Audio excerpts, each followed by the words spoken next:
श्याम सुंदर श्री हमने मारा श्री गोपीनाथ प्रभु चरण की, श्री साईं जी परम दयाल की, श्री गुरुदेव की। चिंता संतानंतारो यत्पादाम्बुजरेणवः स्वीयानां तान् निजाचार्यान् प्रणमामि मुहुर्मुहुः। यदनुग्रहतो जन्तुः सर्वदुःखातिगो भवेत् तमहं सर्वदा वन्दे श्रीमद्वल्लभनन्दनम्। अज्ञानतिमिरान्धस्य ज्ञानाञ्जनशलाकया चक्षुरुन्मिलितं येन तस्मै श्रीगुरवे नमः। नमामि हृदये शेषे लीलाक्षीराब्धिशायिनं लक्ष्मीसहस्रलीलाभिः सेव्यमानं कलानिधिं। चतुर्भिश्च स्त्रिभिस्तथा षड्भिर्विराजते योऽसौ पंचधारदये मम। जय श्री कृष्ण। जय श्री कृष्ण। चलो આપણે શરૂ કરીએ. ઓકે, કોઈ પ્રશ્ન છે? વાંચ્યા જેટલું વાંચ્યું છે તેમાંથી? ધવલભાઈ, આમાં આ જ્યોતિષી ભાવાચ્ય જે છે ને સૂત્ર, તેમાં અગ્નિ પુચ્છનું પ્રથમ કાંડ છે, એટલે એનો શું અર્થ થાય? એટલે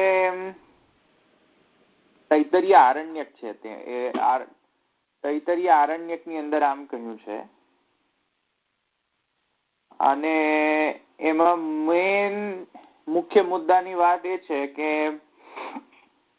દેવોને ત્યાં કર્મ કરનારા નથી ગણાવ્યા,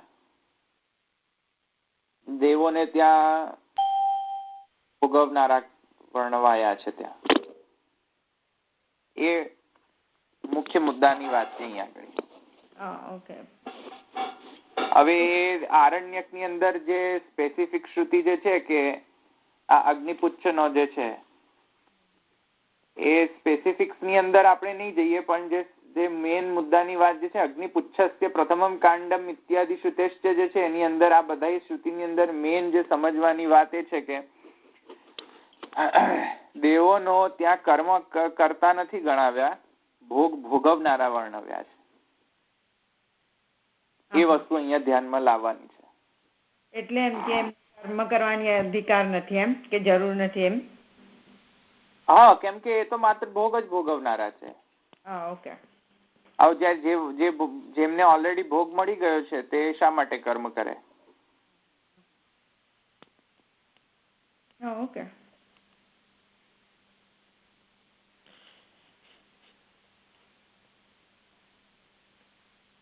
એટલે બેઝિકલી આ સ્પેસિફિક તૈતરીય આરણ્યક ની અંદર દેવોનો ઐશ્વર્ય પ્રકટ કર્યો છે.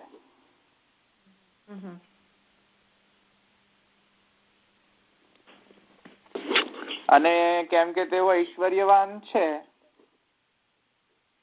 અને તે ઐશ્વર્ય તેમને પ્રાપ્ત થયું છે, તેથી કરીને એમને કોઈ કર્મ કરવાની કોઈ આવશ્યકતા નથી. કેમ કે કર્મ કોણ કરે? જેમને ઐશ્વર્ય ન હોય તે. બરાબર છે. ઓકે. તો બીજું? ના, એ નથી સમજવું કે અહીંયા કેવી રીતના બંધ બેસે છે એમ. બસ એ જ. બીજા બધાને સમજમાં બધી આવી ગઈ?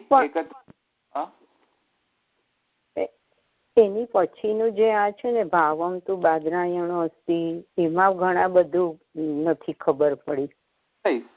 એ તો હું આજે લઈશ. એની પહેલા કોઈને પ્રોબ્લેમ છે 31 અને 32 માં? નહીં, બધું બરાબર છે.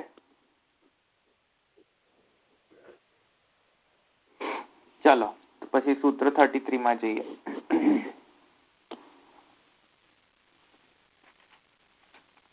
હવે આ છેલ્લો સૂત્ર છે સિદ્ધાંત પક્ષનો સૂત્ર છે, આ પૂર્વ પક્ષીનો સૂત્ર નથી. જ્યોતિષી ભાવાચ અને મધ્વાદિશુ અસંભવાદ અનધિકારમ જૈમિની આ બંને પૂર્વ પક્ષીનો મત હતો. હવે ભાવમ તો બાદરાયણો અસ્તિ આ જે છે એ સિદ્ધાંત પક્ષ છે, સિદ્ધાંતિનો સૂત્ર છે, સિદ્ધાંત સૂત્ર છે ઇન શોર્ટ. અને એ સિદ્ધાંત સૂત્ર જે છે એની નટ શેલ ની અંદર આ સૂત્ર અહીંયા લખ્યું છે કે ભાવમ તુ બાદરાયણો અસ્તિ. ચલો હવે સંધિ વિચ્છેદ થી ચાલુ કરો. પહેલા કરો વિચ્છેદ એનો. ભાવંતુ બાદરાયણો અસ્તિ. વાર્તા નથી કરવાની ને? ના, તમારે નથી કરવાની. પછી શું આટલી સહેલી? આ તો સહેલું જ છે. બીજાને બોલો. ભાવંતુ બાદરાયણઃ અસ્તિ અસ્તિ. બરાબર છે. ના, ભાવમ તુ બાદરાયણો અસ્તિ. અહીંયા એંગ પદાંતાદિત આવશે ને? ના, પણ વિસર્ગ થઈ જાય. એંગ પદાંતાદિ કેવી રીતે આવશે? કેવી રીતે થાય? વિસર્ગ થઈ જાય. એંગ પછી નથી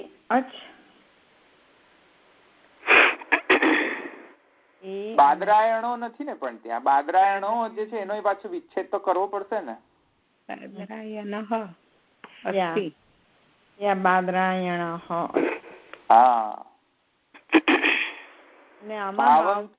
બાદરાયણ અસ્તિ. તો ભાવમ તું જે છે એમાં કયો લાગ્યો સંધિ નિયમ? એ મોનુસ્વાર. એટલે તમારામાં હજુ સંધિ વધારે કર્યો નથી. મોનુસ્વાર પછી પણ ભાવમ પછી તું બંનેને જોઈન કરો તો કયો સંધિ લાગે? તો પછી પેલું વા પદાંતસ્ય થશે. Very good, very good. વા પદાંતસ્ય ભાવંતુ. એ ત્રણ સૂત્રમાં બહુ કન્ફ્યુઝન થાય છે. વા પદાંતસ્ય, પછી નસ્યા પદાંતસ્ય ઝલી અને અનુસ્વારસ્ય.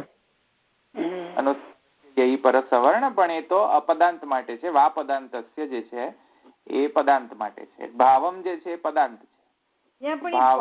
પદ એન્ડ કરે કેવાય એ નથી સમજ પડતી. જો કે એટલે આ વા પદાંતસ્ય છે. ઓકે. અને બાદરાયણ અસ્તિ. ચલો, અસ્તિ નો મતલબ શું થાય?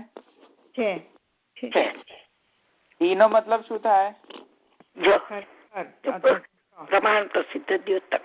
ચોક્કસ શબ્દ પ્રમાણ પ્રસિદ્ધિ દ્યોતક. અને તું નો મતલબ શું થાય? અવ્યય છે તું.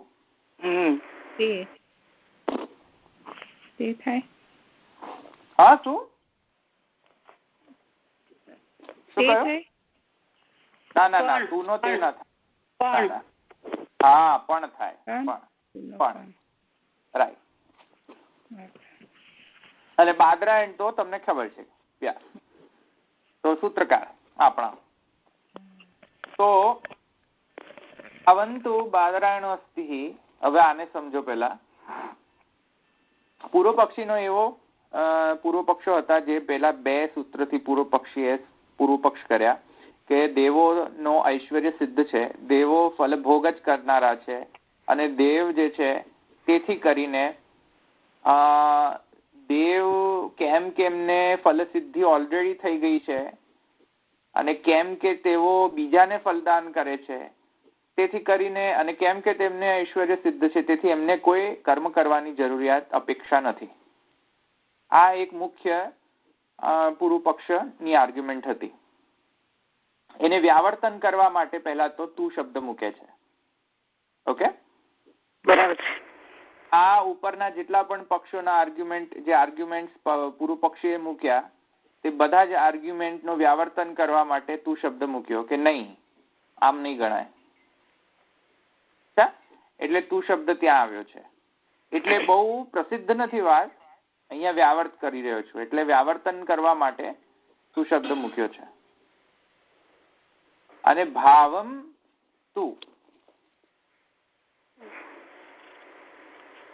એટલે ભાવમ એટલે કે છે, દેવોનો અધિકાર છે. હવે શેમાં છે તો એની વિસ્તારમાં ભાષ્યકાર કહે છે કે ભાઈ છે નો મતલબ શું છે? દેવોનો અધિકાર છે એમ. ઓકે, એટલે આ બધું એને અધ્યાર કરો તો ખબર પડે, પાછું ઊહ કરો, અધ્યાર નહીં ઊહ કરો તો ખબર પડે. એટલે પક્ષ વ્યાવર્તન કર્યો, પૂર્વ પક્ષનો વ્યાવર્તન કર્યો, પછી એ વ્યાવર્તન કરીને પછી એમ કહ્યું, સિદ્ધાંત કહે છે કે નહીં છે ભાવમ. શું છે? સમજમાં આવ્યું? અને એ અધિકાર છે એવું કહીને પછી કહે છે, એમ કોણ કહે છે? અમે કહીએ છીએ. જૈમિની કે બીજો કોઈ પરમત ભાષા નથી, અમારો આ સિદ્ધાંત છે એમ. એટલે કે આ સિદ્ધાંત પક્ષ છે.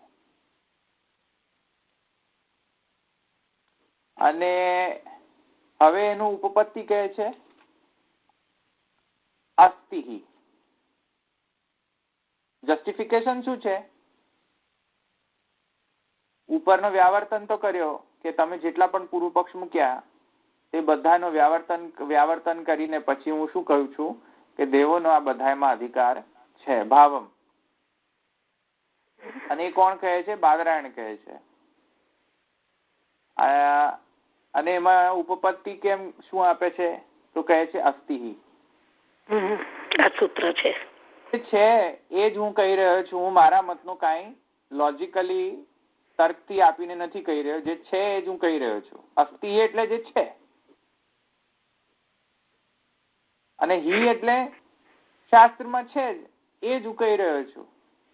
પ્રમાણ પ્રસિદ્ધ વાત છે, એ જ હું તમને કહી રહ્યો છું. અસ્તિ હિ. સમજમાં આવ્યું? એમાં હું કઈ લોજિકલી કોઈ પૂરું નથી, કોઈ પ્રૂવ નથી કરવાનો. એ વેદમાં વર્ણન છે તેથી જ હું કહી રહ્યો છું. વેદમાં આવા સ્ટેટમેન્ટ્સ નું વર્ણન છે જ્યાં દેવો કર્મ, દેવોનું દેવો જે છે તે કર્મ કરતા જણાવ્યા છે. તો હું જે છે એ જ હું કહી રહ્યો છું. એટલે આ સૂત્રનો અર્થ થઈ ગયો. ભાવમ તુ બાદરાયણ અસ્તિ સૂત્રનો અર્થ થયો. હવે જો ભાષ્ય જુઓ. તુ શબ્દ પક્ષમ વ્યાવર્તયતિ, એ મેં સમજાવી દીધું. તુ શબ્દ જે છે એ પૂર્વ પક્ષનો વ્યાવર્તન કરવા માટે મૂકેલો છે. ભાવમ દેવાનામ અધિકારસ્ય સદભાવમ, અને ભાવમ એટલે કે દેવનો અધિકારમાં સદભાવ છે. બરાબર છે? અને બાદરાયણ આચાર્ય, તો બાદરાયણ જે છે એ કહે છે. અને પછી કહે છે ગૌણ સિદ્ધાંતા ભાવ સ્વનામ ગ્રહણમ. પોતાનું નામ કેમ ગ્રહણ કર્યું? કેમ કે પેલા જૈમિનીની જેમ કોઈ ગૌણ ભાવ ન સિદ્ધ થઈ જાય, એટલે જૈમિનીનો ભાવ ગૌણ ભાવ તરીકે મૂકવામાં આવે છે ને સૂત્રમાં. એવી રીતે આ જૈમિનીના કોઈ ગૌણ ભાવની અંદર ખપી ન જાય, તેથી એ પોતાનું નામ પણ સ્પેસિફિકલી મેન્શન કરે છે. સમજમાં આવ્યું? એટલે જૈમિનીનો મત ચાલતો તો એમાં પછી એમ કહી દે ભાવમ તું અસ્તિ હિ, એમ કહી દે તો કદાચિત કોઈકને એમ લાગે કે નહીં એ તો જૈમિનીનો મત છે. તો એમાં ખપી ન જાય પ્રવાહની અંદર, એટલે એ પ્રવાહને તોડવા માટે પોતાનું નામ પણ લખે છે ત્યાં, કે એમ બાદરાયણ કહે છે એટલે અમે કહીએ છીએ એમ. જૈમિની નથી કહેતા. એ સમજમાં આવ્યો આટલું? સિદ્ધાંત અભાવાય સ્વનામ ગ્રહણમ. આ ગૌણ સિદ્ધાંત નથી, આ મુખ્ય સિદ્ધાંત. પૂર્વ પક્ષ કે બીજા કોઈ એકદેશિક નથી. આ અહીંયા મુખ્ય સિદ્ધાંત છે. કેમ મુખ્ય સિદ્ધાંત છે? હવે એનું જસ્ટિફિકેશન મહાપ્રભુજી આપે છે કેમ આર્ષેણ જ્ઞાનેન. કેમ કે અમે આર્ષ છીએ, આચાર્ય છીએ, આર્ષ જ્ઞાની છીએ.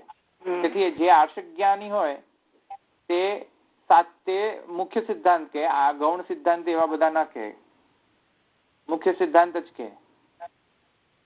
આર્ષ જ્ઞાની છે એટલે માટે બાદરાયણ આર્ષ જ્ઞાની છે.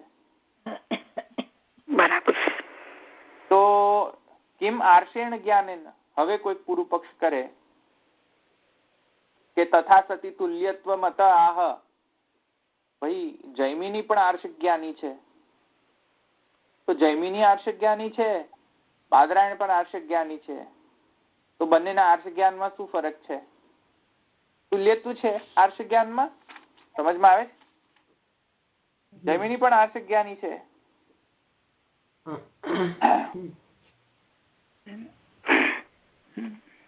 તો બાદરાયણ નો પણ આર્ષ જ્ઞાન છે, તો જૈમિની નો પણ આર્ષ જ્ઞાન છે, તો તુલ્યત્વ આવી ગયું ને આર્ષ જ્ઞાનમાં. તો તથા સતી તુલ્યત્વ મતાહ અસ્તિ. ભાઈ અમારું જ્ઞાન જે છે, તો આન્સરમાં શું આપે છે કે તુલ્યતા અહીંયા નથી. અમારા આર્ષ જ્ઞાન અને જૈમિનીના આર્ષ જ્ઞાનમાં ફરક છે. શું ફરક છે? અસ્તિ. અમે જે કહીએ છીએ એ વેદના પ્રમાણે કહીએ છીએ, જૈમિની વેદ પ્રમાણે નથી કહેતા, તેથી એ આર્ષ જ્ઞાન ન કહી શકાય. આવી સમજમાં? અમે જે કહીએ છીએ એ વેદના અવિરોધ અબાધકતાથી કહી રહ્યા છે અમે, તો એ આર્ષ જ્ઞાન અમે અમારું બેકિંગ કોણ છે આર્ષ જ્ઞાનમાં? વેદ છે. ઓકે. અસ્તિહિ, અસ્તિહિ જે છે અમારું બેકિંગ છે. અસ્તિહિ એટલે કે જે છે તે, એટલે જે શાસ્ત્રમાં કહેવાયેલું છે તે. અસ્તિ વેદે, અસ્તિ એટલે શું? વેદે, વેદમાં છે, વેદમાં છે, વેદે શું છે? તો એવી આકાંક્ષા થાય તો કહે છે પ્રજાપતિ અકામયત પ્રજાયેતિ, પ્રજાપતિ અકામયત પ્રજાયેતિ સ એતદ અગ્નિહોત્રમ મિથુનમ અપશ્યત તદુદિતે સૂર્યે જુહોતીતિ દેવા વૈ સત્રમાસતે ઇત્યાદિભિ કર્માધિકારો નિશ્ચિતઃ. હવે આમાં અહીંયા બધા વેદના રેફરન્સીસ આપેલા છે. પહેલો કે છે પ્રજાપતિ અકામયત પ્રજાયેતિ. પ્રજાપતિએ પહેલા તો અકામયત, પહેલા એવી ઈચ્છા કરી હતી. પાસ્ટ ટેન્સ છે જુઓ. બરાબર. અકામયત પ્રજાયેતિ, હું પ્રજાને ઉત્પન્ન કરું એવી ઈચ્છા કરી હતી પહેલા પ્રજાપતિએ. ત્યારે એને શું કર્યું હતું? યજ્ઞ કર્યો હતો. એ યજ્ઞથી એમને પ્રજા કરી હતી. આવું સ્ટેટમેન્ટ છે વેદમાં. પ્રજાપતિ અકામયત પ્રજાયેતિ, તો પ્રજાપતિને પ્રજા ઉત્પન્ન કરવા માટે યજ્ઞ જ કર્યો હતો. યજ્ઞ કર્યો હતો એ વેદમાં વર્ણન છે, અને આ પાસ્ટ ટેન્સ છે. તેથી એ કયો વાદ થયો? ગુણવાદ થયો કે ભૂતાર્થવાદ થયો કે ગુણવાદ થયો? શું થયો? ભૂતાર્થવાદ. કારણ કે પાસ્ટમાં થઈ ગયું છે ને, ભૂતકાળમાં થઈ ગયું હોય એને ભૂતાર્થવાદ કહેવાય. તો ભૂતાર્થવાદ ઇન્દ્ર ને વૃત્ર ને આપણે સમજાવ્યું હતું ને એ પ્રમાણે વજ્ર ઉઠાવ આપણે જોયું નતું. હા, તો ભૂતાર્થવાદ છે. તેથી કરીને આને કોઈ ડિનાય તો કરી ન શકે. જે થઈ ગયું છે એને કોણ ડિનાય કરે? કોઈ ન ડિનાય કરે. એટલે અહીંયા પ્રજાપતિ અકામયત પ્રજાયેતિ, એ યજ્ઞ કરીને એમણે પ્રજા ઉત્પન્ન કરી. એ ઈચ્છા કરી પ્રજાપતિએ. પછી કહે છે સ એતદ અગ્નિહોત્રમ મિથુનમ અપશ્યત. પાસ્ટ ટેન્સ ફરીથી પાછું, જેથી ભૂતકાળ છે જો.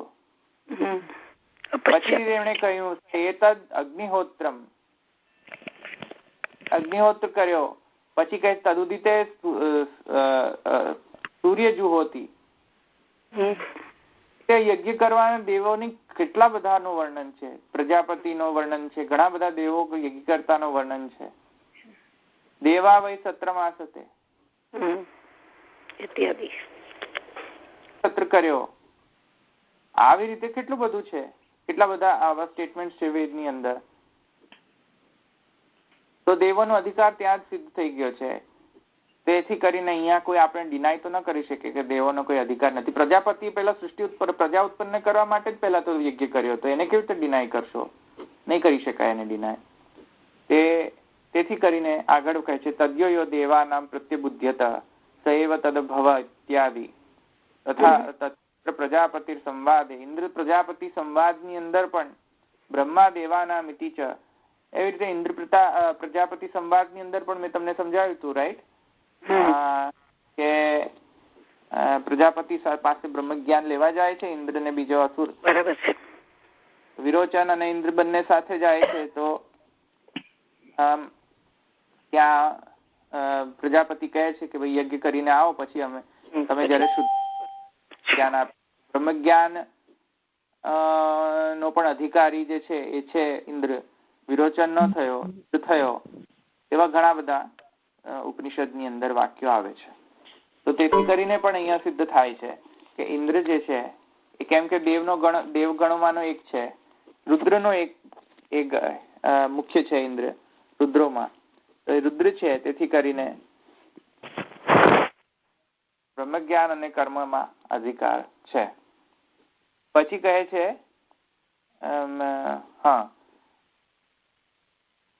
યત્ર ચ પુનર્દેવાનામ ફલભોગ એવ પ્રતીયતે ન કરણમ તત્રાપી તેષામ અધિકારો અંગીકર્તવ્ય. ત્યાં જ્યાં હવે જો પેલો જ્યોતિષી ભાવાચ્ય આવ્યો, જ્યાં જ્યાં ભોગ કરવાનું અહીંયા કહ્યું છે કે ભાઈ એ લોકો તો ભોગ કરે છે, એમને કોઈ કર્મ કરવાની કોઈ આવશ્યકતા નથી. અગ્નિ પુચ્છસ્ય પ્રથમમ કાંડ એ નક્ષત્રાદિ રૂપેણ મહાભોગવંતો. એવી રીતે જ્યોતિષ ચક્રે દૃશ્યંતે, એ તે બધા દેવોનું વર્ણન મળે છે કે તેઓ જ્યોતિષ ચક્રમાં રહીને બધા મહાભોગોને ભોગવે છે. તો તેવી રીતે એવા વર્ણન જે જ્યોતિષ ચક્રની અંદર મળે છે, જે એમાં દેવોનો ખાલી ભોગ કરતાનો જ વર્ણન મળે છે, કર્મ કરતાનો વર્ણન મળતો નથી. એવો જો પૂર્વ પક્ષ પ્રાપ્ત થાય તો પણ અહીંયા એમ કહે છે કે યત્ર ચ પુનર્દેવાનામ ફલભોગ એવ પ્રતીયતે, જ્યાં જ્યાં દેવોનો ફલભોગ ની પ્રતીતિ તમને થાય છે ત્યાં ન કરણમ, અને ત્યાં એમનો કર્મનો વર્ણન નથી મળતો, માત્ર ફલનો જ વર્ણન મળે છે. ત્યાં શું સમજવું? તો મહાપ્રભુજી કહે છે ત્યાં પણ તત્રાપી તેષામ અધિકારો અંગીકર્તવ્ય. ત્યાં પણ એમનો અધિકાર પ્રમાણે ફલભોગ મળે છે, એમને અનધિકારી થઈને ફલભોગ મળતો નથી. જે દેવો જે કરે છે તેવી જ રીતે ફલભોગ થાય છે. એ કઈ અનધિકારી દેવોને ત્યાં ફલભોગ થતો નથી, એવું ત્યાં સમજવું જોઈએ. કેમ સમજવું જોઈએ? હવે એ યુક્તિ આપે છે. એવું કેમ સમજવું જોઈએ? હિ યુક્તો અયમ અર્થ.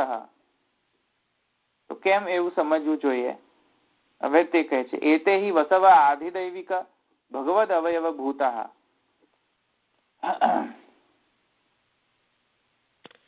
તો ભગવદ અવયવ ભૂતા એ હવે અહીંયા સમજો. જૈમિનીએ પહેલા એક પૂર્વ પક્ષ આપ્યો હતો, તમે બધાએ વાંચ્યો કે નહીં ખબર નહીં, કોઈ પ્રશ્ન એના પર વિશે પૂછ્યો નહીં, એટલે ખબર નહીં તમે વાંચ્યો છે કે નહીં. પણ જૈમિનીએ એવો પૂર્વ પક્ષ આપ્યો હતો 31ના સૂત્રની અંદર. તમને ખબર પડી છે કે નથી ખબર નહીં, મેં તમને નથી સમજાવ્યું. હવે મને કહેજો તમને ખબર પડી કે નહીં.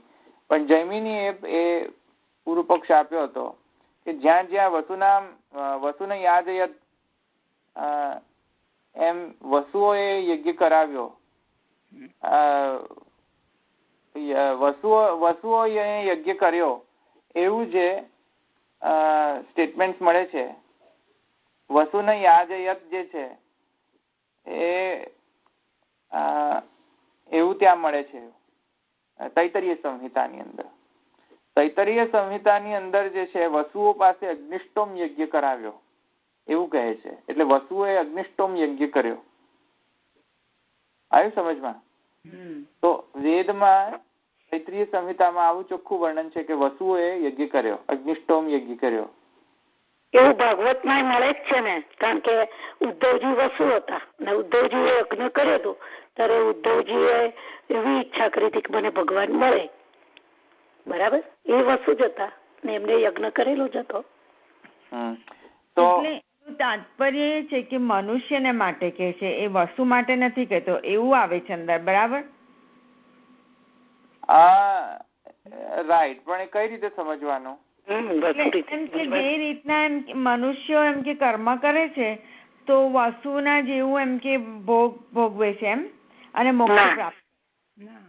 મને એવી સમજ પડી છે અંદરથી, મેં વાંચ્યું હતું તો. નથી. એટલે એ વસુને ઉદ્દેશીને મનુષ્ય માટે કહે છે. મનુષ્ય માટે કહે છે. એ અભિધાથી નથી જણાતું, અભિધામાં એ અર્થ નથી આવતો, એ જૈમિની નો અર્થ છે એવો. જૈમિની એવી યુક્તિ કરે છે કે આ ભાવિની સંજ્ઞાથી અર્થ કરવો, એટલે કે ભાવિની સંજ્ઞા સમજો ને બધા. એટલે ભાવિની સંજ્ઞા એટલે ભાવે પ્રયોગ જેવું જ કહેવાય ને. ભાવિની સંજ્ઞા એટલે શું છે?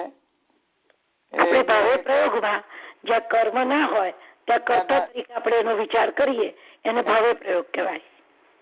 ત્યારે કન્યાદાન નો સંકલ્પ કરે, કન્યાદાન ને કન્યા તો થઈ ન હોય ને વળી પાછી કન્યાદાન નો સંકલ્પ કરે, ભાવિની વૃત્તિ કહેવાય કે બે થશે, કોઈક વખત થશે, અત્યારે તો નથી તોય છતાંય કહી દો એને કન્યા. એ રીતે કન્યા જે છે એ પાસ્ટ ટેન્સ છે, કારણ કે અત્યારે તો 21, 22, 23, 24 વર્ષે થાય છે લગ્ન, તો એ કન્યા રહી જ નથી જતી તે વખતે. તો એ છતાંય પણ એ શું છે કે ભાવિની નથી, ત્યાં પાસ્ટ ટેન્સ ની વૃત્તિ કરીને કરે છે. ભાવિની નહીં, ભવિષ્યની વૃત્તિ નથી ત્યાં યુઝ કરતી. પણ ભાવિની વૃત્તિની અંદર આ જો કે અષ્ટવર્ષમ બ્રાહ્મણમ તમ અધ્યાપયિત, ઉપનયિત તમ અધ્યાપયિત, આ ભાવિની વૃત્તિ છે.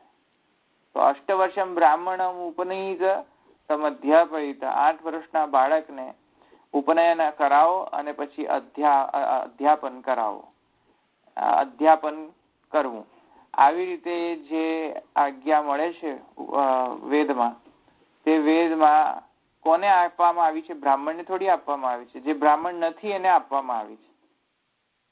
હવે જે બ્રાહ્મણ નથી એને એમ કહે છે કે અષ્ટવર્ષમ બ્રાહ્મણમ ઉપનયિત, 8 વર્ષના બ્રાહ્મણને ઉપનયન આપવું. તો બ્રાહ્મણ ઉપનયનથી તો બ્રાહ્મણત્વ પ્રાપ્ત થાય. કઈ રીતે બ્રાહ્મણ? તો એ ભાવિની સંજ્ઞાથી એ ઉપયોગ કરેલો છે એમ કહેવાય. એટલે ફ્યુચરમાં થશે એટલે અત્યારથી જ એને કહી દો. એવી રીતે ઘણા આપણા લોક વ્યવહારની અંદર પણ આપણે એને યુઝ કરતા હોઈએ છીએ કે તમે કપડા સીવો. અરે ભાઈ કપડું સીવ, તો કપડું છે કે એને સીવવાનું છે પેલા એ કહો. એવી રીતે શર્ટ સીવો, શર્ટ તો હજુ બન્યો નથી, શર્ટ કઈ રીતે સીવવું? જેમ આપણે શર્ટ આપણે બનાવતા હોય કોઈ, તો આપણે શું કહીએ છીએ કે શર્ટ ને બનાવો. અત્યારે તો થોડી શર્ટ છે, અત્યારે તો કપડું છે. એમ થોડી કહીએ છીએ કે કપડાને શર્ટ બનાવો, એમ થોડી કહીએ છીએ. આમાં શું કહીએ છીએ આપણે કે શર્ટ બનાવો. એ તો ભાવિની સંજ્ઞા યુઝ કરીને આપણે લોક વ્યવહારમાં આપણે યુઝ કરતા હોઈએ છીએ. તેવી જ રીતે અહીંયા જૈમિની એમ કહે છે કે એ વસુઓ જે છે એ વસુઓએ યજ્ઞ કર્યો, એ ભાવિની સંજ્ઞાથી એમ કહ્યું છે. ખરેખર ત્યાં વસુઓએ યજ્ઞ નથી કર્યો, ત્યાં મનુષ્યોએ યજ્ઞ કર્યો છે. અને કેમ કે મનુષ્યો ભવિષ્યની અંદર યજ્ઞ કરીને વસુ પ્રાપ્ત થવાના છે, વસુઓને પ્રાપ્ત થવાના છે, તેથી કરીને ભાવિની સંજ્ઞાથી અત્યારે જ કહી દીધું કે વસુએ યજ્ઞ કર્યો. કેમ કે યજ્ઞ કરીને શું પ્રાપ્ત થશે? દેવત્વ પ્રાપ્ત થશે એમ કહે છે જૈમિની. તો યજ્ઞ કરીને દેવત્વ પ્રાપ્ત થવાનું હોય તો મનુષ્ય જે છે વસુઓ થશે. મનુષ્ય જો વસુઓ થવાના હોય તો અત્યારથી જ મનુષ્યને વસુ કહી દે છે. તેથી વસુઓ જે છે તેમણે અગ્નિષ્ટોમ યજ્ઞ કર્યો એમ જૈમિની એ આવું ઇન્ટરપ્રિટેશન કરે છે. સમજમાં આવ્યું? હવે પેલા ઈલાબેન ને સમજમાં આવ્યું? ખ્યાલ આવ્યો. હા, તો અહીંયા એ જૈમિની એ આર્ગ્યુમેન્ટ આપે છે કે વસુનય આ જે છે એ સ્ટેટમેન્ટ થી ત્યાં આર્ગ્યુમેન્ટ આપે છે કે અહીંયા ભાવિની સંજ્ઞાથી આ બધું ઘટાવી શકાય છે. એ પૂર્વ પક્ષના આન્સર કરવા માટે મહાપ્રભુજી અહીંયા સ્પેસિફિકલી એ પૂર્વ પક્ષને આન્સર કરે છે. શું કરે છે? યદ વસુનામ એતે હિ વસવા આદિદૈવિક ભગવદ અવયવ ભૂતા અન્યથા વસુત્વાદિ વિરોધ યદ વસુનામ પ્રાતઃ સવનમ ઇત્યાદિવત નહીં જીવ વિશેષા દૃષ્ટ્વા તૃપ્યંતિ. આવી રીતે એનો આન્સર આપે છે મહાપ્રભુજી. મહાપ્રભુજી એનો જવાબ એ રીતે આપે છે કે આવા પૂર્વ પક્ષને ગ્રહણ ન કરી શકાય. આવો જે આર્ગ્યુમેન્ટ છે એને ગ્રહણ ન કરી શકાય. આવા આર્ગ્યુમેન્ટને કેમ ન ગ્રહણ કરી શકાય? કેમ કે એ વિરોધાભાસી કોન્ટ્રાડિક્શન છે આ લોજિકની અંદર. આવો સ્ટેન્ડ, આવો આર્ગ્યુમેન્ટ જે છે લોજિકલ ફોલેસી છે. શું ફોલેસી આવે છે ત્યાં? તો કહે છે કે વસુનયા જે છે એમાં જયારે વસ્તુઓની ભાવિની સંજ્ઞાથી જો તમે અર્થ કરતા હો અને યજમાનને જ વસુ કહેવાનો જો અર્થ હોતો હોય તો પછી એમાં યદ વસુનામ પ્રાતઃસવનમ એવું વાક્ય પણ આવે છે. એટલે વસુઓ એ યજમાનને પ્રાતઃસવન આપે છે એવું કહ્યું છે. તો વસુઓ અને યજમાન બંને શબ્દ જુદા છે. જો યદ વસુનામ પ્રાતઃસવનમ એટલે વસુઓ જે છે તેમણે વાસવ અને સામ વગેરેથી ગાનથી યજમાનોને પ્રાતઃસવન આપે છે. તો યજમાન અને વસુ બંને જુદા હોવા જોઈએ તો જ તો આપ લે કરી શકે ને. હવે આની અંદર તમે એમ કહો કે ભાવિની વૃત્તિ છે તો યજમાન જ યજમાનને પ્રાતઃસવન કરાવે એવું થાય? યદ વસુનામ પ્રાતઃસવનમ એમાંય ભાવિની વૃત્તિ લગાવો તમે, ભાવિની સંજ્ઞા, તો શું અર્થ થાય કે વસુ માને મનુષ્ય જે હવે ફ્યુચરમાં વસુ થવાના છે તે મનુષ્યોએ બીજા મનુષ્યને પ્રાતઃસવન કરાવ્યું યજ્ઞને, એવો અર્થ થાય. બરાબર ને? એવો અર્થ કઈ રીતે ગ્રહણ કરી શકાય? આ તો ઉપાસ્ય અને ઉપાસકનો જ ભેદ નષ્ટ કરી દીધો. એટલે જે ઉપાસક છે એ જ ઉપાસ્ય છે એવો અર્થ થઈ ગયો ને. તો એ તો અર્થ ન ગ્રહણ કરી શકાય કર્મ માર્ગમાં. કર્મ માર્ગમાં યજમાન અલગ હોય અને ઉપાસ્ય અલગ હોય. આમે જયારે કર્મ માર્ગની અંદર તમે આવી રીતે સ્ટેન્ડ આપો કે તો ભાવિની સંજ્ઞાથી અર્થ કર્યો, તો ભાવિની સંજ્ઞા તો ગમે ત્યાં લગાવ, ચલો અહીંયા લગાવ યદ વસુનામ પ્રાતઃસવનમ, એમાંય ભાવિની સંજ્ઞા લગાવો. ભાવિની સંજ્ઞા લગાવો તો શું અર્થ થઈ જશે કે યજમાને જ યજમાનનું પ્રાતઃસવન કરાવે. એવું પોસિબલ થાય જ નહીં કર્મ માર્ગમાં. એ તો દેવ જ કરાવી શકે. પણ અહીંયા પ્રાતઃસવન એટલે શું? એક યજ્ઞમાં આપવાની વિધિ છે.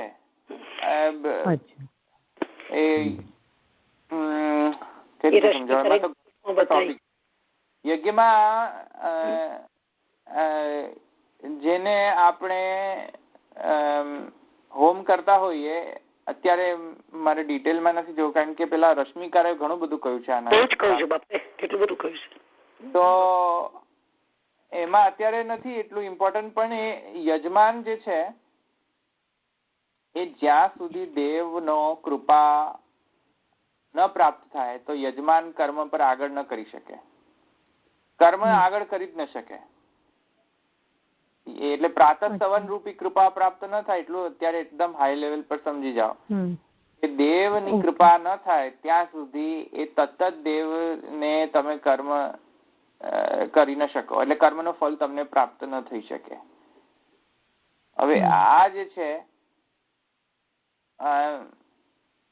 એ મધુ વિદ્યાની અંદર પણ કહ્યું છે કે જે મધુ રૂપી જે અમૃત જે છે તે આપવાનું કામ દેવ કરે છે. કોને કરે છે? જે મધુ વિદ્યા જાણે તેને.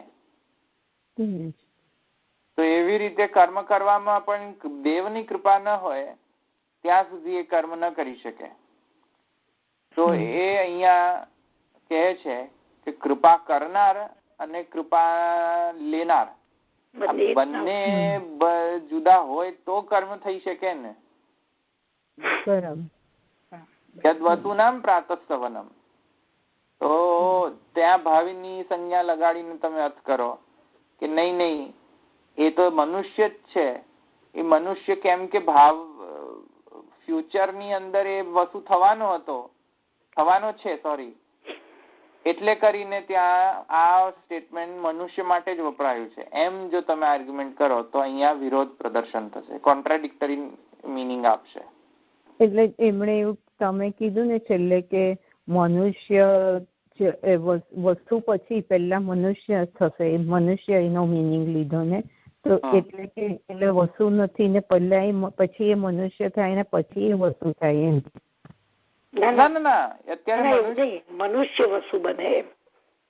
અત્યારે મનુષ્ય એક મિનિટ મને બોલી લ્યા દો વચ્ચે. અત્યારે મનુષ્ય જ છે એઝ અ યજમાન છે. હવે એઝ અ યજમાન તમે યજ્ઞ કરતા હોય તો કોઈક વખત કેમ કે યજમાનને આ ફળ મળવાનો હોય તેથી કરીને યજમાનને યજમાન ન કહીને એને અપલિફ્ટ કરીને એનું ડિસ્ક્રિપ્શન આપવામાં આવતું હોય છે વેદમાં, એમ જૈમિની કહે છે. એટલે યજમાનને ઘણી વખતે વસુ શબ્દથી સંબોધન કરવામાં આવે છે એમ જૈમિની કહે છે. હવે જૈમિનીએ એ કેમ આર્ગ્યુમેન્ટ આપી? કેમ કે ભાવિની સંજ્ઞાથી એ પોસિબલ છે. જે મેં તમને કન્યાનો એક્ઝામ્પલ આપ્યું કે બ્રાહ્મણનો એક્ઝામ્પલ આપ્યું એ રીતે યજમાન જ વસુ છે એમ જૈમિની કહે છે ભાવિની સંજ્ઞાના લોજિકના અનુસાર.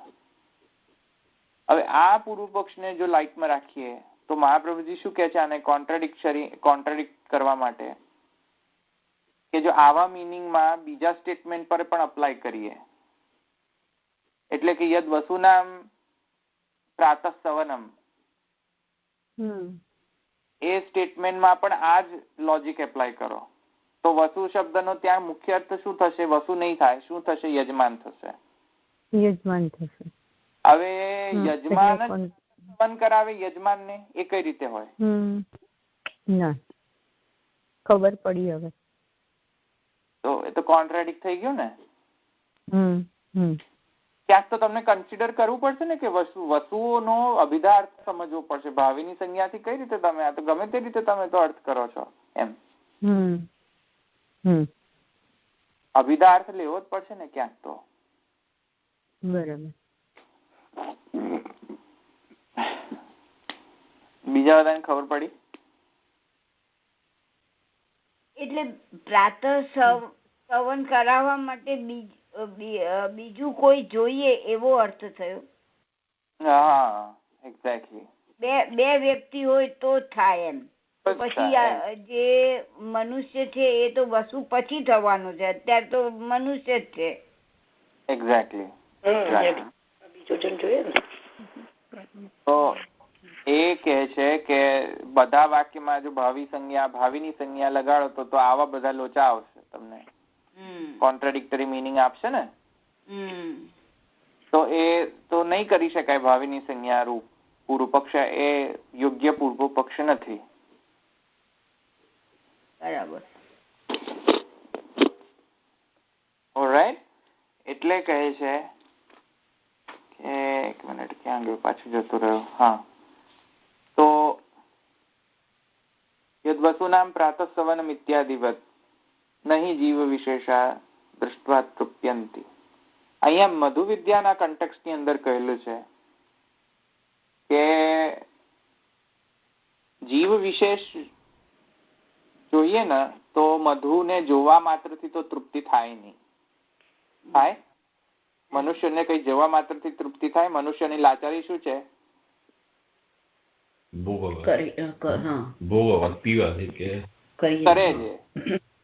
તૃપ્તિ થાય. દેવોની જેમ એનું આ સામર્થ્ય નથી કે જોઈને તૃપ્તિ થઈ જાય. સૂર્યનું જોઈને થાય છે.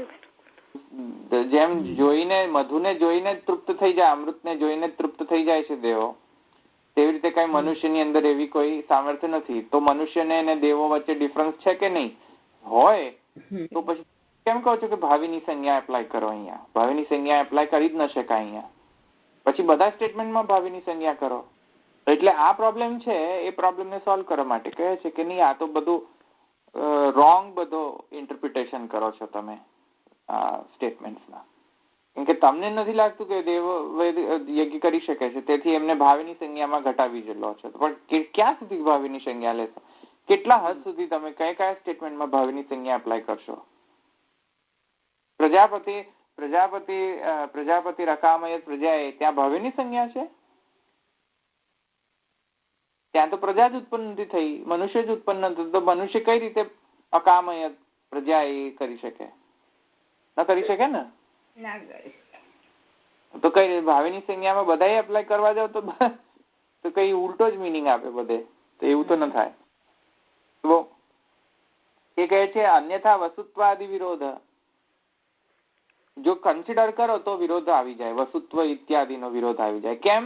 દેવત્વ નો વિરોધ આવી જાય. મનુષ્ય ને દેવમાં કોઈ ફરક જ ન લાગે પછી. કેમ ન લાગે? કેમ કે દેવ નું અલૌકિક સામર્થ્ય છે, મનુષ્યને તો લૌકિક સામર્થ્ય છે, લૌકિક વત છે. મેં તમને હમણાં એક એક્ઝામ્પલ કહ્યું ને, જીવ વિશેષા દ્રષ્ટા તૃપ્યંતી. જીવ વિશેષ ને તો જોઈને તૃપ્તિ નથી થતી, એ તો દેવોને તો દેવોને તો જોઈતું હતું, અમૃત પીધું નહીં એ લોકોએ. ના, એ નહીં લેવાનું. કેમ? એ પીને તો તૃપ્તિ થઈ એમને. ના ના, એ રીતે નહીં. અહીંયા તો મધુ વિદ્યામાં પેલા સૂર્યમાંથી જ કિરણોમાંથી જ અમૃત મેળવે છે લોકો, દેવો. એવું લેવાનું. મધુ વિદ્યાના કોન્ટેક્સ્ટમાં છે. મધુ વિદ્યાની અંદર એવી રીતે વર્ણન છે કે દેવોએ પોતાનો મધુ જોઈને જ પોતે જોઈને જ તૃપ્તિ થઈ જાય છે, એમાં એ મધુને પીતા નથી, એમ એવું વર્ણન છે ચોખ્ખું. હા, એ કોન્ટેક્સ્ટ ની અંદર અહીંયા વર્ણન છે, બીજામાં નહીં. હા, તો તેથી હવે શું કહે છે કે તેથી આવા બધા તો ભાવિની સંજ્ઞા યુઝ નહીં કરવાના. એ તો ખબર પડી ગઈ ને. હવે પછી કહે છે જુઓ, તસ્માદિદમ બ્રહ્મ પ્રકરણ એવા મહાપ્રભુજી કહે છે કે આ જે મધુ વિદ્યા ઇત્યાદિ જે છે એ કઈ દેવોને પ્રાપ્ત કરવાની વિદ્યા નથી. એટલે કે દેવને પ્રાપ્ત કરવાનું તમને નથી શીખવાડતા. કોઈ પણ વિદ્યા, ઉપનિષદની કોઈ પણ વિદ્યા જે છે કોઈ સ્પેસિફિક દેવને પ્રાપ્ત કરવાની વિદ્યા નથી. દેવ વિશેષની પ્રાપ્ત કોને કરવાનો છે? એ દેવ વિશેષની બ્રહ્મતાને અન્ડરસ્ટેન્ડ કરીને બ્રહ્મને પ્રાપ્ત કરવાની છે. આયન સમજમાં આદિત્ય જે છે દૈવ મધુ છે, પણ આદિત્યને પ્રાપ્ત કરવાનું અહીંયા નથી કહેવામાં આવ્યું. એ બ્રહ્મરૂપ મધુ જે છે એને પ્રાપ્ત કરવાનું કહ્યું છે, કઈ આદિત્યને પ્રાપ્ત કરવાનું કહ્યું નથી. બરાબર છે. તો આદિત્યને પ્રાપ્ત કરવું એ મધુ છે એ તદ્દન ખોટી વાત છે. કેમ? કેમ કે હજુ પણ આ બ્રહ્મ પ્રકરણ છે, આ કોઈ દેવ વિશેષ પ્રકરણ નથી. જો તમે એમ કહો કે આ મધુ વિદ્યાની અંદર આદિત્યને પ્રાપ્ત કરવાની વિદ્યા છે, તદ્દન ખોટી વાત. કોઈ દેવ વિશેષની વાત નથી અહીંયા. એ દેવ જે છે એની બ્રહ્મતાને અન્ડરસ્ટેન્ડ કરીને બ્રહ્મને પ્રાપ્ત કરવાની વાત છે. એટલે અહીંયા એવા બધા પૂર્વ પક્ષ ન થાય કે દેવ જે છે એ જે દેવો જે છે એ સ્વતઃ ઐશ્વર્ય સિદ્ધ છે તેમનો. ભાઈ સાહેબ કઈ કોનાથી ઐશ્વર્ય સિદ્ધ છે એ તો જણાવો.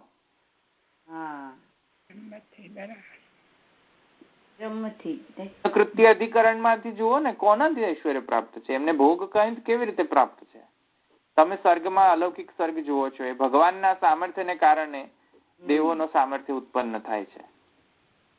સ્વર્ગની અંદર પણ લૌકિક સ્વર્ગ છે અને અલૌકિક સ્વર્ગ છે.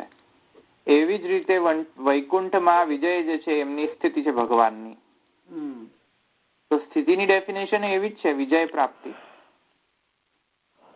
તો તત્ત જે ઉત્પન્ન થયેલી સૃષ્ટિ જે છે, હવે દૈવ સૃષ્ટિ કે આસુરી સૃષ્ટિ કે કોઈ પણ સૃષ્ટિ, એમાં પોતાનો કંટ્રોલ કરવો એ સ્થાન લીલા છે. એટલે કંટ્રોલ કરે છે એ બ્રહ્મના કારણે કંટ્રોલમાં છે. દેવનો પણ ઐશ્વર્ય સિદ્ધ થાય છે, ભોગ સિદ્ધ થાય છે. કોના કારણે સિદ્ધ થાય છે? બ્રહ્મના કારણે. ભગવદ અંશ છે, બ્રહ્માંશ છે, તેથી કરીને.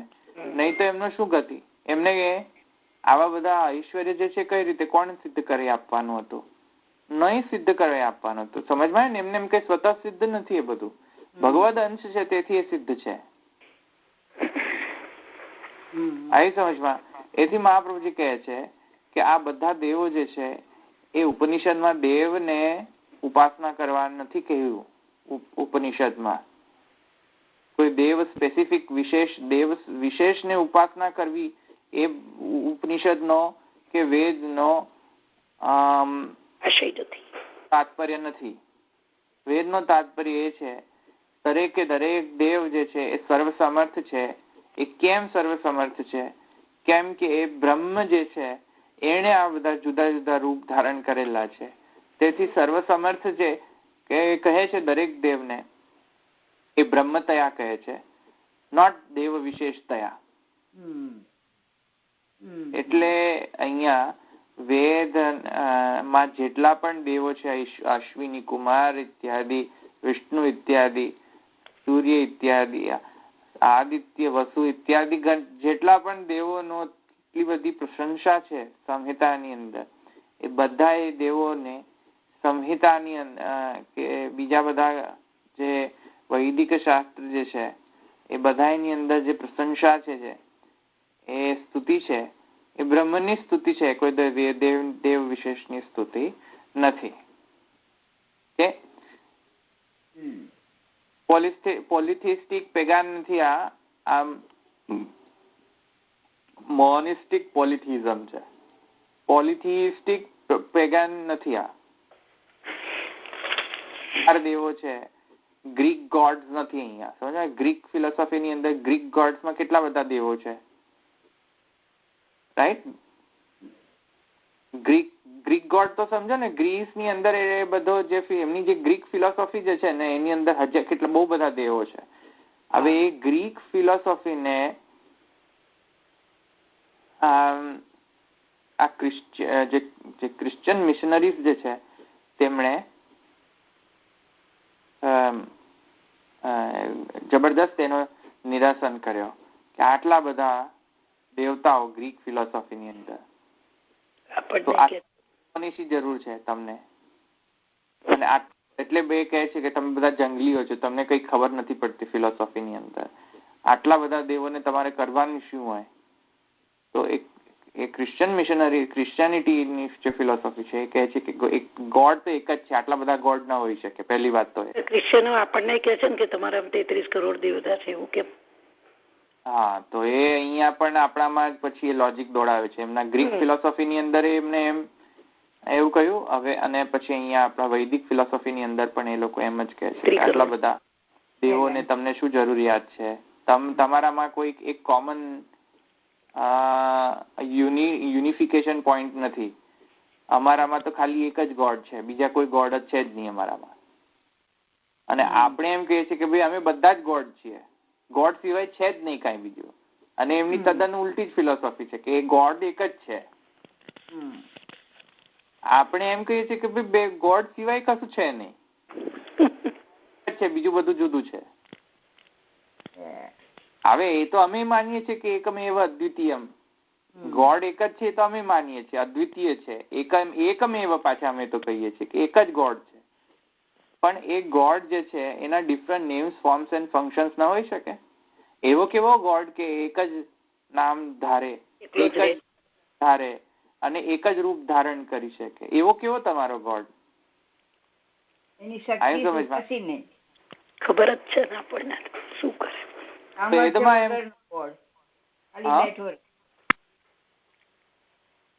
શું કહ્યું? સામર્થ્ય વગરનો ગોડ એમનો.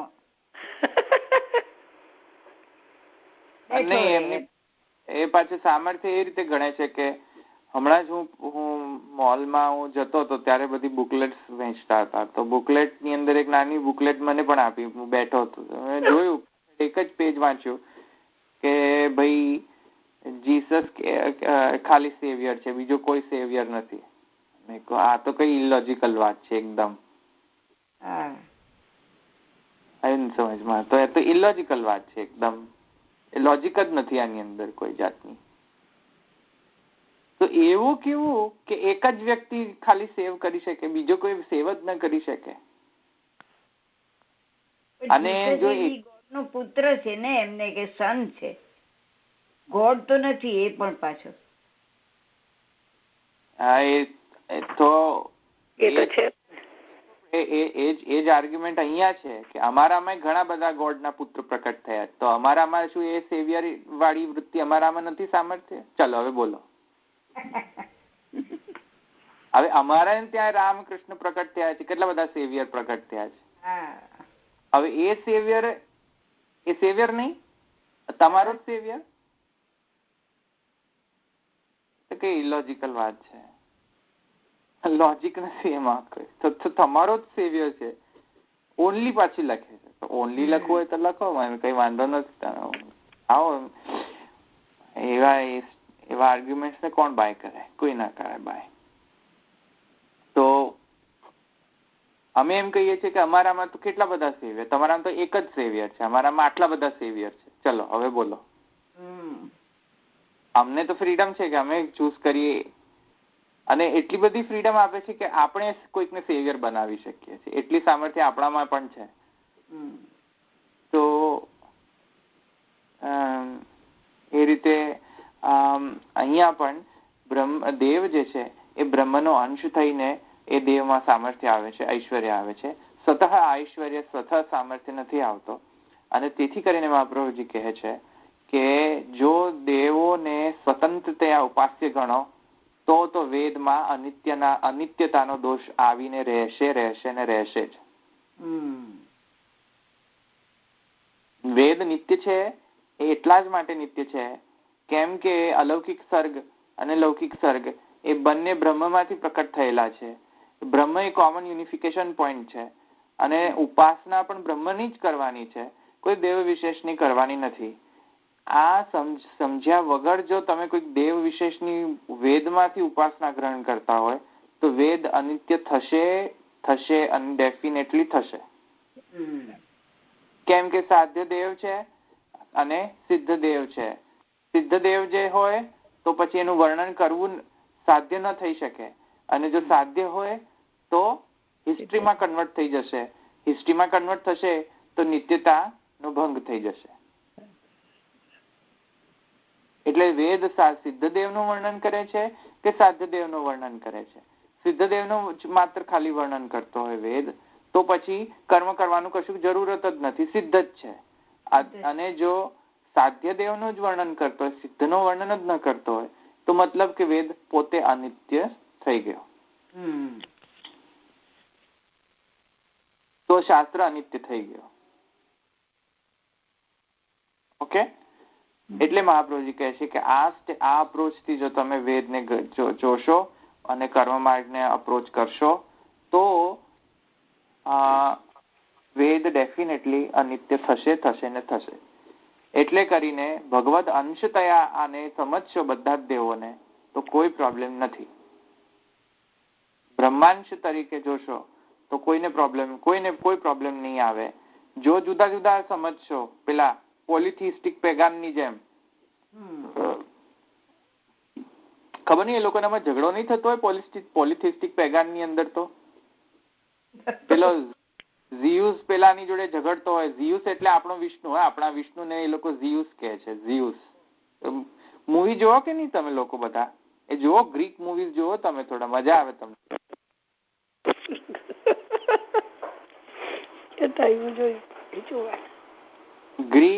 ગ્રીક ગોડ નો પેલો હું તમને કહું, નેટફ્લિક્સ ની અંદર હોય ને તો થોર જોજો તમે. થોર કરીને એક આપડો પેલો પુષ્ટિમાર્ગ નો થોર નહીં, હો ભાઈ, મીઠો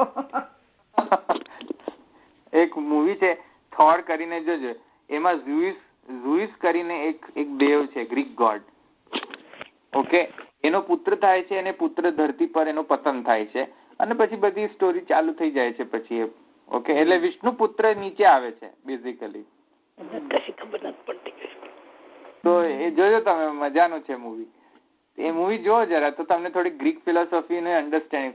ત્યાં આપણો વિષ્ણુ અને એમનો ઝિયુસ, ZEAUS કેવું કશું નામ છે એનું, ઝિયુસ. ઓકે, અમે તો બહુ જોઉં છું ગ્રીક મૂવી, મજા આવે છે. આ કોણ બોલ્યું? સ્મિતાબેન બોલ્યા? હા હા, જુઓ તો એ તો તમને ખબર હશે હું શું કઉ છું, રાઈટ? તો તો ઝિયુસ જે છે, બધા દેવો ને દેવીઓનું પણ બહુ આવે છે એમાં તો. હા, બહુ બધા છે એમના તો, બધા ઘણા બધા દેવો છે એમનામાં તો બધા ઝઘડતા જ હોય ત્યાં ઉપર બેઠા બેઠા. પણ દેવીની શક્તિ ને એ બધું પણ બહુ બતાવે છે એમાં પણ. હા, તો એક્ઝેક્ટલી આપણા દેવોની સાથે મેપ થાય છે. ઘણા બધા દેવો તો એકદમ નામથી પણ કદાચ મેચ થતા હોય છે, એમના નામો પણ. તો એવી રીતે એ લોકોનો તો પોલિથિઝમ છે, એટલા બધા દેવો છે. પણ આપણાની જે વિશેષતા છે, આપણામાં જે મલ્ટી દેવો જે છે, બધા ઘણા બધા બહુ દેવતાઓ છે, એ બધા બહુ દેવતાઓ જે છે એ એક જ બ્રહ્મે લીધેલા નામ રૂપ કર્મો છે. એક જ Brahman has manifested into several 33,000 કે 3,000 કે 300 કે 33,000 કે 33 કરોડ કે જેટલા પણ માનતા હોય એટલા માનો, પણ એ એક જ બ્રહ્મના નામ રૂપ કર્મ છે, જુદા જુદા નથી. જુદા જુદા જે છે એક્ઝિસ્ટન્સની અંદર, એ એક્ઝિસ્ટન્સની અંદર એટલા માટે એમને વર્ણન કરવામાં આવ્યા છે કેમ કે એ જ બ્રહ્મે આ બધા જુદા જુદા ફોર્મ્સ લીધેલા છે. અને એ સેન્સથી આપણું મોનિસ્ટિક પોલિથિઝમ છે, પ્યોર પોલિથિઝમ નથી આપણું વૈદિક ફિલોસોફી. શક્તિ પણ આસુરી શક્તિને પણ નાશ કરવા માટે બધા બહુ સરસ આવે છે. જો કે રાઈટ, મજા આવે છે, જોજો મજા આવશે બધું. હવે બધો અહીંના નીચેના જેવો જ લૌકિક પેલા સૃષ્ટિની જેમ જ ઉપરની સૃષ્ટિ પણ એવી જ ચાલતી રહે છે એ લોકોની. તો એટલે શું? પોલિથિઝમ નો અર્થ શું થાય? પોલી એટલે વધારે, બહુ બધા, અને થિઇઝમ એટલે કે ગોડ વિશેની થિયરી. અચ્છા. અને મોની કહો છો તે શું? મોની બોલે ને, મોનો એટલે એક. ઓકે. મોનિસ્ટિક એટલે એક જ ગોડ. એક જ ગોડ, ઓકે. મોનિઝમ એટલે એક જ ગોડ હોવું. અને પોલિથિઝમ, સોરી એક મિનિટ, પોલિથિઝમ એટલે એક જ ઈશ્વર હોવું. અને મોનિઝમ એટલે એકત્વ હોવું. અને પોલિથિસ્ટિક, થિઝમ લાગે ને ત્યાં ઈશ્વરવાદ આવી જાય. થિઝમ આવે ને ત્યાં તો ઈશ્વરવાદ, અને એથિઝમ થાય ને તો અનીશ્વરવાદ. એ લગાડો ને એટલે આપણો પેલો વિગત સંસ્કૃતની અંદર વિગત અર્થ, નેગેશન અર્થ આવે, નય સમાસ આવે. નય સમાસ આવે ને સંસ્કૃતની અંદર, એવી રીતે આ લોકોનો આગળ એ લાગે નેગેટ કરવા માટે. તો નેગેટ થિઝમ ને નેગેટ કરો તો એ થિઝમ થઈ જાય. એથિઝમ, ઓકે. હા, અને પછી એ થિઝમ પરથી એથિસ્ટ વર્ડ આવ્યો. હા, એથિસ્ટ આવે છે, બરાબર. અને એથિસ્ટ નો મતલબ છે કે જે ગોડમાં માને નહીં તે. અચ્છા. એટલે થિઝમ એટલે ઈશ્વરવાદ, સર હોવું એવો વાદ. એથિઝમ એટલે ઈશ્વર નથી એવો વાદ. અને પોલિથિઝમ એટલે ઘણા બધા ઈશ્વર હોવા એવો વાદ. ઓકે. અને મોનોથિઝમ એટલે કે એક જ ઈશ્વર હોવું એવો વાદ. ઓકે. ઇઝમ એટલે કે એકત્વ હોવું એવો વાદ. આટલું બધું છે. હા, એ તો હમણાં એક શો પેલો આવે છે ટીવીમાં, એમાં પણ એવી રીતના આવે છે કે ગોળો બતાવે છે, તો એમાંથી જે સૃષ્ટિનો લય થાય છે અને પ્રલય કેવી રીતના થાય છે એનું આખો શો બતાવે છે. એટલે સિરિયલ છે એની આખી. શું નામ છે એનું? એનું નામ હું તમને કહું, બહુ ઇન્ટરેસ્ટિંગ છે, એ પણ બહુ સરસ છે. ઓકે. હા, 1 મિનિટ નું કહું છું તમને. નહીં એટલે નેટફ્લિક્સ છે? નેટફ્લિક્સ માંથી છે. ઓકે. હા, એકદમ ઇન્ટરેસ્ટિંગ હોય ને. હા, ના, બહુ સરસ છે એ પણ, બહુ એટલી બધી ઇન્ટરેસ્ટિંગ છે એમાં પણ આખી.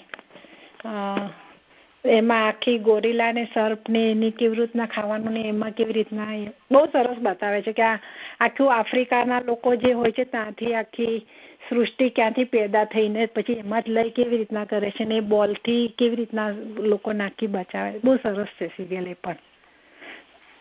હા, એટલે ગ્રીક ગોડ્સ જે છે એ એવી જ રીતે અહીંયા આપણામાં નહીં સમજવું. મુદ્દાની વાત એ છે. આવી ગયું સમજમાં બધાને? હા, એટલે પોલિથિઝમ છે પણ સાથે શું છે? મોનિઝમ છે. એકત્વમાં બહુત્વ છે. આવ્યું સમજમાં? હા, મોનિસ્ટિક પોલિથિઝમ છે. એકત્વની અંદર બહુ દેવતાઓ છે.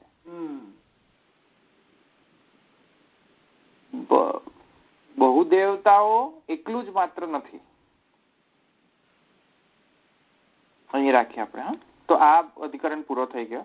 હવે નેક્સ્ટ અધિકરણ. મને લાગે નેક્સ્ટ અધિકરણ બહુ જ ઈઝી છે. આપણે આગળ એક સ્કીપ કરવો છે. નેક્સ્ટ અધિકરણમાં તો બહુ મને આગળ જવું છે. એટલે નેક્સ્ટ અધિકરણ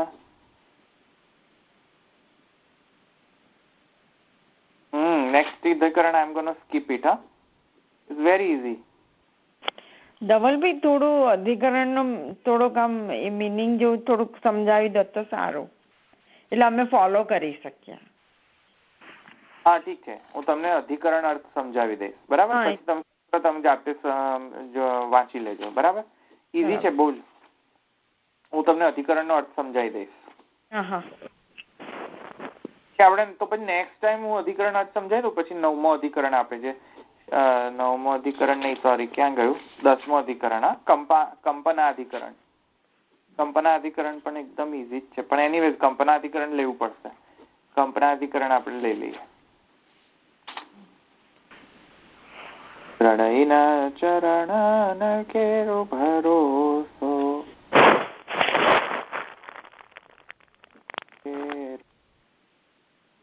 શ્રી વલ્લભ નખ ચંદ્ર છટા બિના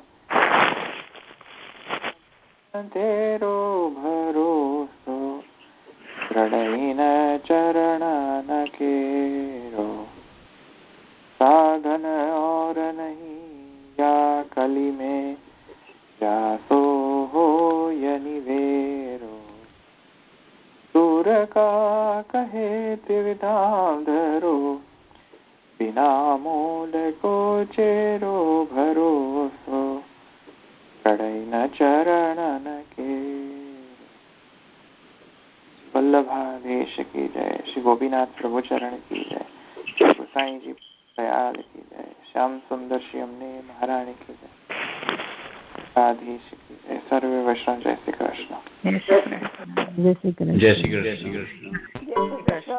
कृष्ण.